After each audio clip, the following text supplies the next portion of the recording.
अस्सलाम वालेकुम। वालेकुम सलाम।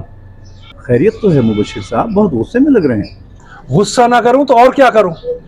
मैं यहाँ बच्चों को पढ़ाने के लिए भेजता हूँ या आपके काम काज के लिए? मेरे काम काज के लिए क्या मतलब, मैं समझा नहीं।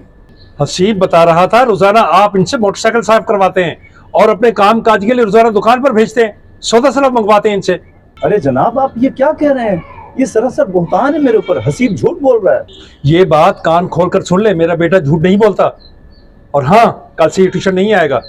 अरे जनाब, आप इसकी ट्यूशन ना छुड़वाइए। इस तरह तो ये और बच्चों से पीछे रह जाएगा। खुदा खुदा करके तो इसने पढ़ना शुरू किया है। अपनी नसीहतें अपने पास संभाल के रखो, किसी और के काम आएगी। हम चलते हैं, चलो हसीब। ये हसीब ने अपने वालिद से झूठ क्यों बोला है? मैंने तो आज तक अपने किसी शागिर्द से कोई काम नहीं करवाया है। अल्लाह इनके हाल पर रहम करे।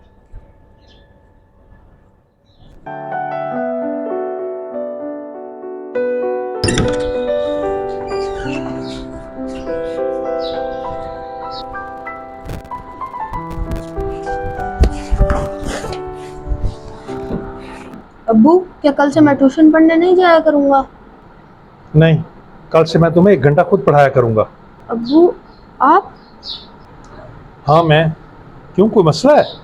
नहीं नहीं, जैसे आपकी मर्जी अब्बू।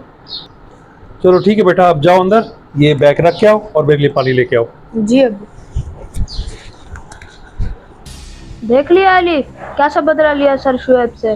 कह रहे थे तुम्हारे अब्बू को शिकायत लगाऊंगा, खुद ही जलील करवा दिया उन्हें अपने अब्बू के हाथों।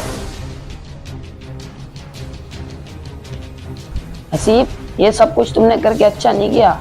सर शुएब हमारे कितने अच्छे उस्ताद हैं, हमें मेहनत और तवज्जो से पढ़ाते हैं इतनी, और तुमने उन पर इतना बड़ा इल्जाम लगा दिया। इल्जाम ना लगाता तो और क्या करता?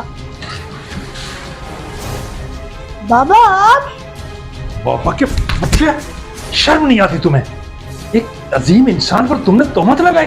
बाबा वो मैं। क्या वो मैं? वो बेचारे सफाइयां देते रह गए, मैंने उनकी एक ना सुनी।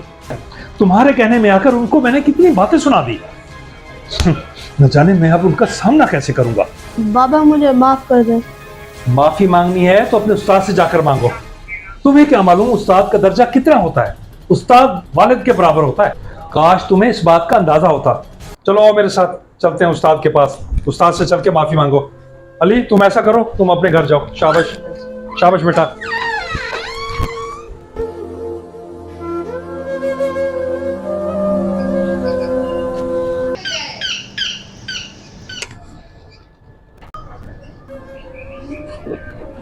बशीर साहब, आप खैरियत? मेरे ऊपर और कोई इल्जाम लगाना बाकी रह गया था जो आप फिर आ गए हैं। शेख साहब, हम अपने किए पर शर्मिंदा है। मैं आपसे माफ़ी मांगना चाहता हूँ, अपनी तरफ से भी और अपने बेटे की तरफ से भी। और बेटे के कहने में आकर पता नहीं मैंने न जाने आपसे क्या कुछ कह दिया। प्लीज़ मुझे माफ़ कर दें। सर मुझे भी माफ कर दे, मैं भी अपने किए पर शर्मिंदा हूँ। अरे बेटा, बच्चों का काम तो होता ही गलतियां करना है, और बड़ों का काम है उनको सुधारना। मेरे लिए इतना ही काफ़ी है कि आपको अपनी गलती का एहसास हो गया है। चलें अब आप अंदर चल के बैठे, मैं अभी आता हूँ। सर शुएब साहब, आपका बहुत शुक्रिया, आपने बड़ेपन का मुजाहरा किया। मुबशिर साहब, कभी वालिदैन को अपनी औलाद पर अंधा एतमाद नहीं करना चाहिए, और कभी भी बगैर तस्दीक के झूठ को सच साबित न करें। और याद रखें कि अपनी आंखें खुली रखें ताकि आपको गलत और सही का अंदाज़ा हो सके। वाकई आप बिल्कुल ठीक कह रहे हैं शुएब साहब। ये हमारा अंधा एतमाद ही होता है बच्चों पर, जो उन्हें झूठ बोलने और गलत कामों पर मजबूर करता है। चलें ठीक है शुएब साहब, मैं चलता हूँ। अल्लाह। जी तो नाजरीन, वीडियो पसंद आई हो तो इसे शेयर करना मत भूलिएगा, और हाँ, चैनल को सब्सक्राइब भी तो करना है ना, तो ज़रूर कीजिए और फ़ौरन कीजिए।